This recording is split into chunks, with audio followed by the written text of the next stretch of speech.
趙傑文係一間本地初創公司營運同銷售部嘅負責人。公司製造嘅機械人係專用喺清潔同保安巡邏，全部產品都係喺杭州同廣州兩個內地城市生產。美國嘅顧客亦對呢隻機械狗有興趣。We will put our camera on top of it, and it will become a patrol robot. Yes, because many customers asking us to walk stairs. They need to check the building. That's why they need to climb the stairs. So we're using the robot dogs to do that.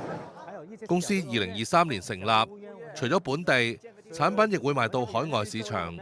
佢表示，自從4月初美國宣布向中國製產品加徵125%對等關稅，公司產品出口美國總關稅高達145%，拖累公司發展美國市場。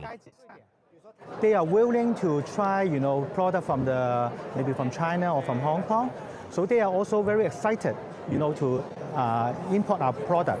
But at this moment, since many uncertainty, so we will try to figure out a way.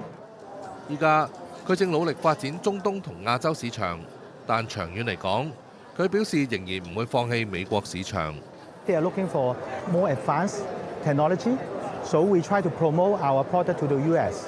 But in the long term, we believe that the tariff changes will absorb and we will find a way, to enter the USA market.